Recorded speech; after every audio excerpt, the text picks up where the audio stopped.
encerramento também da palavra dos nossos convidados.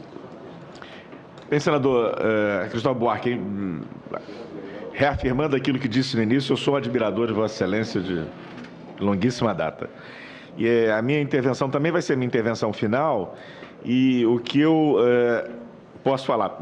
Tecnicamente, embora não se trate de Dilma Rousseff, a responsabilidade pelo crime, nesse campo, é da presidente ou do presidente em exercício. Não é uma responsabilidade de governo. No parlamentarismo, trabalharíamos responsabilidade de governo. Aqui não, com o processo de impeachment, trabalhamos necessariamente uma responsabilidade política, mas também subjetiva, que envolve vincular aquele presidente, o vice-presidente ou o ministro do Supremo Tribunal Federal a algum tipo de comportamento. Bem, esse é um ponto e, Vossa Excelência, eu fui juiz 25 anos, um dia me perguntaram, pretende voltar? Nunca mais. Fui muito feliz, mas eu não quero julgar mais nada. Eu não apito partida de futebol, senador.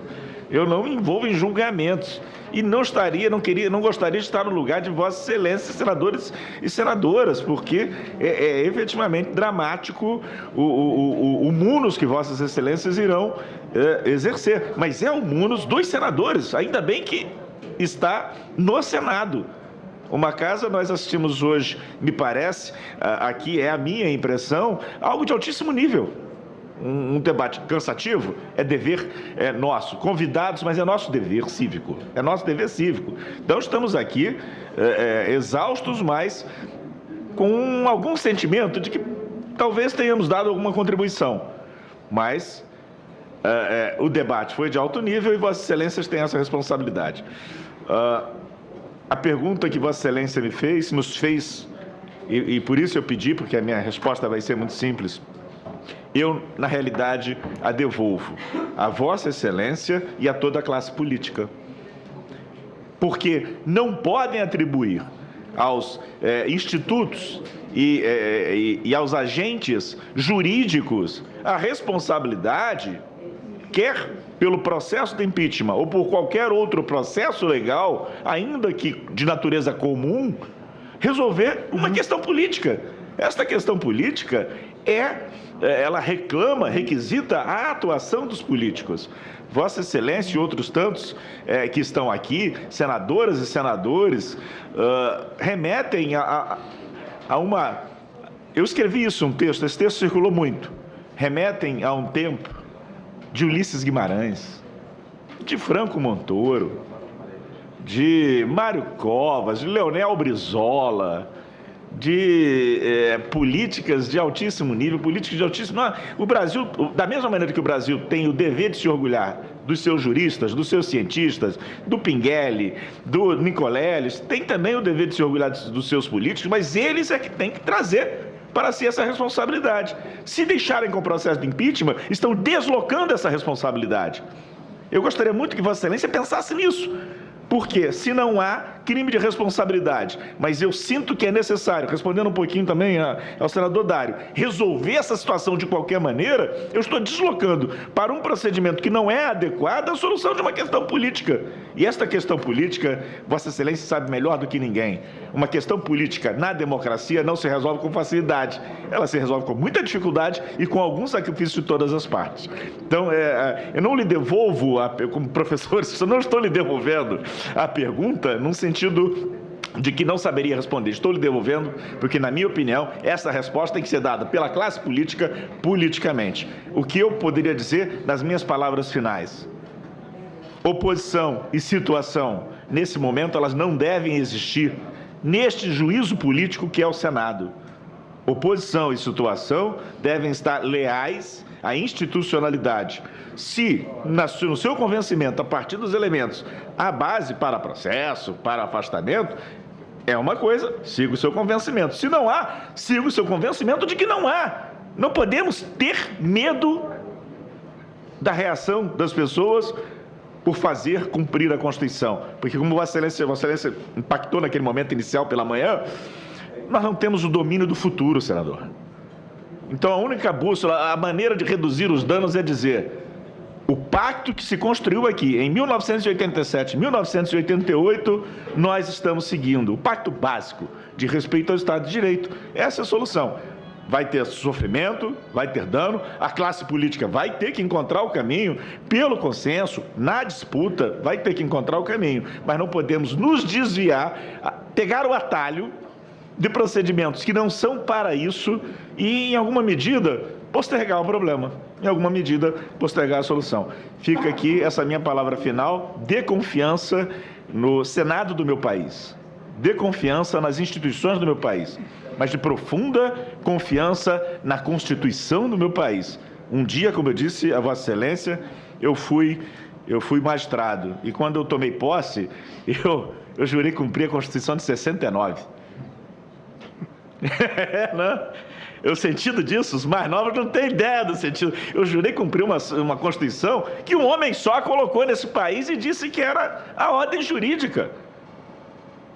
Os senhores não têm a ideia da felicidade que foi para a minha geração, aquele momento em que nós passamos a poder cobrar dos novos magistrados aquele juramento, mas ligado ao Estado de Direito. Jurar, cumprir uma Constituição produzida num processo constituinte, democrático, olhando para o futuro, com todas as dificuldades que o Brasil sempre teve e com todas as dificuldades que qualquer sociedade humana sempre terá. Então, essa é a minha mensagem final. Agradeço enormemente a paciência de todos e cumprimento meus colegas de mesa. Agradeço, presidente, pelo convite. Foi uma honra muito grande estar aqui. Muito obrigado. Palavra ao professor Ricardo Lodier. Obrigado, presidente. Chegamos vivos até agora. Não foi fácil para nenhum de nós. A controvérsia. Mas eu vou responder as 3 perguntas em bloco do senador Dário Berger, do senador Garibaldo Alves, do senador Cristóvão Buarque e fazer minhas considerações finais. Começar pelo senador Dário Berger. Eu tenho a mesma preocupação de Vossa Excelência no que tange ao pedaço do orçamento que é consumido com taxa de juros. Esse é um problema que o vice-presidente José Alencar tratava diariamente. Nós temos hoje um sistema orçamentário que desloca recursos das classes produtivas, dos empresários, dos trabalhadores, para o setor financeiro. E esse é um fenômeno que não é só brasileiro, é um fenômeno mundial. E como Vossa Excelência bem colocou, nós hoje, e isso não é mundial, praticamos uma taxa de juros que os países com o mesmo porte econômico que o nosso não praticam. A Europa e os Estados Unidos enfrentaram a crise econômica de 2008, zerando taxa de juros. Nos Estados Unidos tivemos taxas de juros negativas. E aqui no Brasil, praticamos essa taxa de juros tão alta, que há esse deslocamento da riqueza nacional. E vejam que aqui é a maior amostra que nós não estamos aqui falando em nome do governo. Nós temos vários pontos de crítica. No que tange à existência de crime de responsabilidade, a nossa posição é coincidente com a do governo. Mas me parece que todos os brasileiros têm esse sentimento de que é muito difícil crescer com uma taxa de juros tão elevada.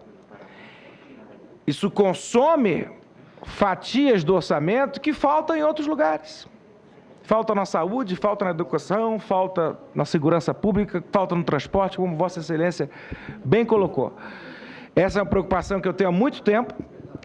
Não acho que tenhamos uma inflação de demanda que justifique tal taxa de juros e que isso causa uma grande sangria no orçamento público, não tenho a menor dúvida. E é nesse contexto, eu tenho a honra de responder a pergunta do senador Garibaldo Alves. Garibaldo Alves é uma das referências políticas de todos os democratas desse país e que coloca a questão da meta fiscal. E eu gostaria de associar as duas questões, da taxa de juros e da meta fiscal. Como é difícil cumprir uma meta primária com uma taxa de juros nessa exorbitância. E a meta, senador Garibaldi, a meta foi feita para ser cumprida. É óbvio, mas a meta depende da existência de receita. E é claro, Vossa Excelência tem toda a razão, se a meta é inexequível por qualquer motivo, ela precisa ser alterada pelo Congresso Nacional.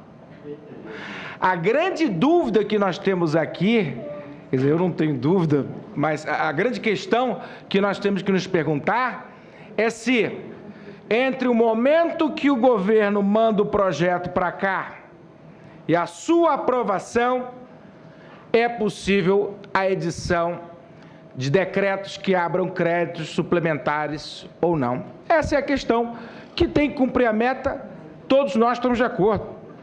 E há uma preocupação grande quando a meta é descumprida e depois muda descumprida de novo. Isso mostra a deteriorização das finanças públicas do nosso país. Mas isso é fruto da deteriorização do quadro econômico do nosso país, não tenha dúvida.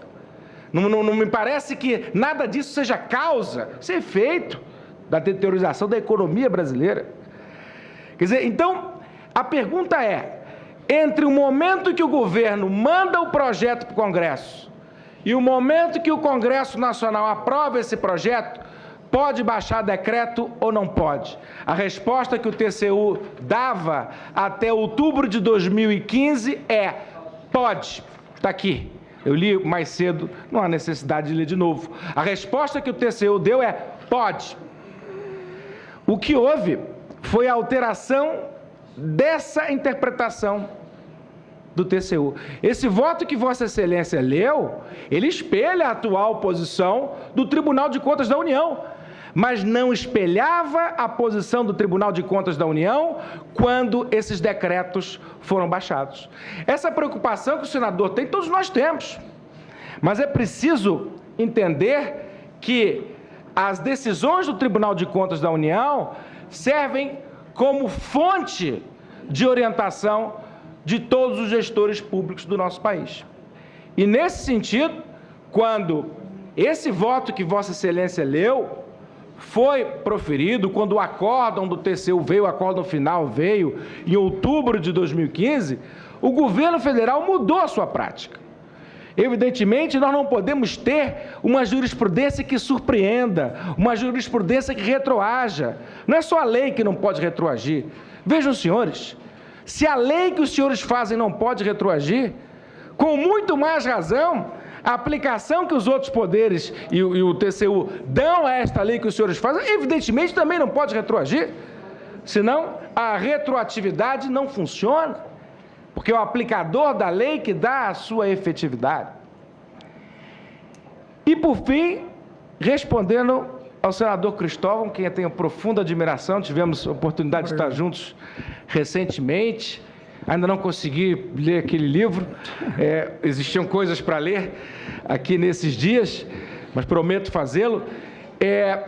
Eu quero dizer, senador, que essa resposta é a mais difícil de todas. Essa resposta, o que fazer se o impeachment não for aprovado? Eu quero dizer que o impeachment não é a solução para esses problemas, porque no momento em que nós nos afastamos da ordem constitucional para resolver os nossos problemas políticos, nós estamos abrindo uma caixa de Pandora, onde não sabemos tudo que sairá de lá. É claro que os excessos retóricos existem de lado a lado, uns falam em golpe, outros falam em pedalada, mas, na verdade, o que nós temos aqui é a discussão se o mandato presidencial pode ser interrompido, independentemente da comprovação de flagrante violação da Constituição por crime orçamentário. Fora desse caminho, e acho que nos esforçamos hoje aqui para mostrar que não houve crime de responsabilidade, fora desse caminho, tudo pode acontecer. É claro que não está se falando em golpe aqui no sentido da Guerra Fria. Não está se falando em golpe de fechamento do Congresso, nem de o judiciário amordaçado. Eu acho que ninguém tem isso em mente. Mas é preciso lembrar também que, ainda que naqueles tempos de Guerra Fria, quiseram tirar João Goulart, aqueles que quiseram tirar João Goulart, em sua maioria, pretendiam uma intervenção cirúrgica. Era só para tirar João Goulart, era para ter eleição em 65. É claro que o mundo mudou, é claro que a conjuntura hoje é bem diferente, é claro que as instituições brasileiras são muito mais fortes.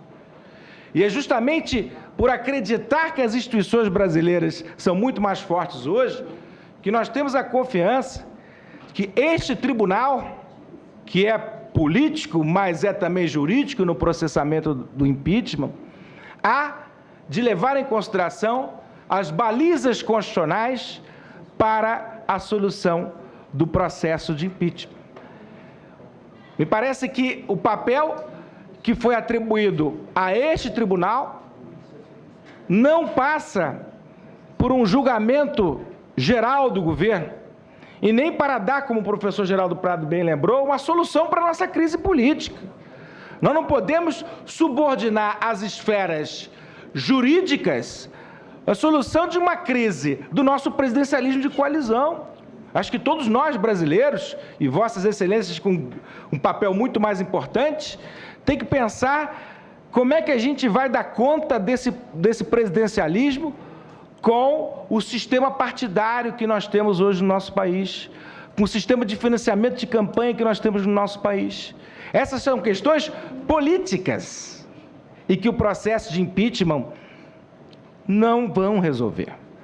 Quer dizer, não é uma pergunta fácil, mas essa alternativa do impeachment não se presta à solução desses problemas. Talvez os agrave.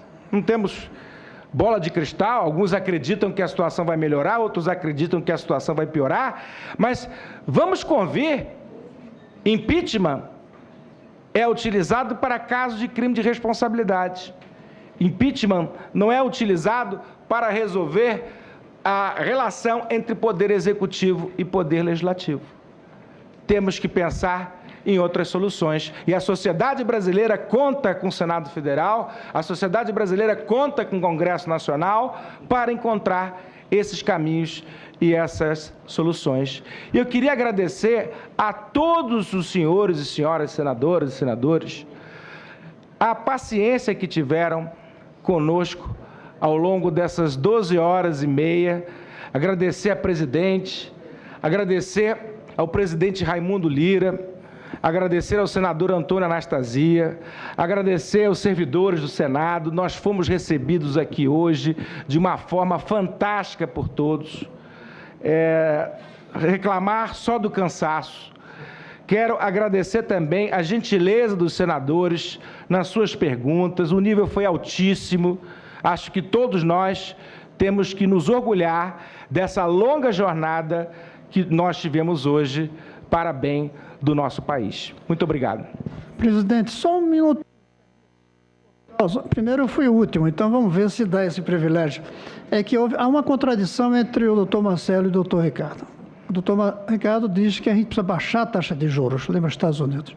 Mas o doutor Marcelo fez uma apologia ao endividamento. Elogiou a presidente Dilma porque se endividou e, com isso, atendeu os pobres, atendeu outras cidades. Não há como aumentar dívida sem aumentar juros. Isso é uma questão aritmética, que alguns tentam negar. Não tem como. Aumentar dívidas, mais gente pedindo dinheiro emprestado, o juro sobe, é natural, chama-se oferta e demanda. Além disso, eu quero dizer, meu caro Marcelo, que eu fico preocupado com a apologia à dívida. Imagina os pais assistindo a sua fala, os filhos querendo uma festinha de 15 anos, com roupa nova, e dizendo, o doutor Marcelo disse que toma emprestado, porque é a maneira de beneficiar quem precisa. Esse país tem pecado ao longo da história pelo excesso de endividamento. E não é uma coisa da presidente Dilma, não. É uma coisa histórica, que a gente tem que lutar contra. Não tem futuro país que se endivida e nem país onde as pessoas se endividam muito. Hoje, o Brasil, as pessoas estão muito endividadas, sofrendo por isso, e o país muito endividado. Então, eu queria pedir que não faça apologia da dívida. E, além disso, que diga a ele como é que vai baixar juros aumentando a dívida. É preciso registrar que o Brasil tem a maior taxa de juro real do mundo. E isso interessa a 11 mil rentistas, que indica ministro da Fazenda neste país. E quanto mais pedir dinheiro emprestado, mais enriquece os bancos, Marcelo. Quando você fala em aumentar a dívida, você está jogando a favor dos bancos. Não tem jeito. Doutor Marcelo, para concluir. Tem país que tem a dívida Fazer uso. país com taxa de juros Antes negativa. do senhor O mundo responder. inteiro hoje. Antes do Dário Berger tem direito a uma réplica. Sou eu? Sou eu? Ele tem direito a uma réplica. Vossa Excelência conclui Vossa depois. Excelência Vossa Excelência conclui depois. conclui. Bem, eu só queria destacar aos nossos expositores e também aos nossos senadores e senadoras que mais de 50% de tudo que é produzido com esforço e com suor do brasileiro Vanessa, ele tem direito a réplica. vai para pagamento Só. de juro. É um negócio inacreditável. Enquanto a China, no ano passado, ano retrasado, passou por uma crise, ela baixou, se eu não me engano, 3 ou 4 vezes a taxa de juro para reaquecer a economia. O Japão também fez isso, os Estados Unidos também. Os Estados Unidos aumentou o déficit com o sentido de ampliar o investimento para reaquecer a economia. Então, veja bem, dito isso, eu digo que juro alto não tem crédito. Não tendo crédito, não tem investimento. Não tendo investimento, não tem emprego. Não tem emprego, não tem consumo. Não tendo consumo, não tem imposto. Não tendo imposto, os estados, a União e os municípios vão à falência. Portanto, me parece que aquela teoria do fato se aplica agora na nossa economia aqui. Se a União está falida, se os estados estão falidos, se os municípios estão falidos, logo estamos todos falidos. Essa que é a grande verdade que nós estamos vivendo hoje no Brasil. Doutor Marcelo. Deixa eu ver se eu... Vã ilusão a minha que pensava que o professor Cristóvão ia deixar eu simplesmente agradecer aqui a gentileza de todos, o que já fez o doutor Lodi, mas é uma provocação muito grande. Professor Cristóvão, a última coisa que eu poderia no mundo fazer é discutir economia com Vossa Excelência. Eu até posso discutir outras coisas, futebol, até um pouquinho de direito, mas eu não tenho a vã ilusão de poder discutir economia com Vossa Excelência. Também não estou aqui interessado em dar maus conselhos para os pais de família, não é isso. Eu apenas ponderaria, professor, e acho que chamá-lo de professor é uma homenagem que faço a quem é realmente professor e que passou a vida sendo professor. Eu diria que Vossa Excelência, antes de ser senador, antes de ser candidato a presidente da República, antes de ser político, estava no seu DNA a sua vocação para o magistério. E isso eu respeito e homenageio. Mas permita esse atrevimento. Não será a qualidade da dívida que a gente deve examinar? O senador Dário Berger mencionou a dívida que se gera a partir de juros, a dívida que o país tem a partir do valor dos juros e do pagamento a quem? Aos rentistas desse país. Então, eu não quero que o Brasil se endivide para pagar mais juros, não. Porque, como a gente sabe que é maior, e acho que Vossa Excelência também sabe isso, mais do que eu, 100 vezes, que os juros que nós pagamos ao serviço da dívida, a Fatorelli já provou isso há não sei quanto tempo, todo mundo sabe dessa sangria que nós temos da dívida externa. Tudo que o erário arrecada, praticamente a metade é para pagar os juros da dívida. Quando eu digo que é preciso investimento, não é investimento numa dívida ruim, não. Eu quero que as famílias estejam conseguindo crédito para a educação, quero que as famílias estejam conseguindo crédito para melhorar o plano de saúde dos seus filhos. Eu não quero, professor Cristóvão, é que as famílias se consumam na mão dos agiotas. Não estou propondo que o país se consuma e se entregue e se venda na mão dos agiotas, não. Os agiotas são os fundos abutres que quase acabaram com a Argentina. Os agiotas são os rentistas que estão exigindo que se aumente a taxa de juros para os seus papéis renderem mais. Os agiotas são aqueles que estão acabando sim com a crise do capitalismo. Estamos todos perdidos, senador Dário Berger. Se o capitalismo afundar, acabou.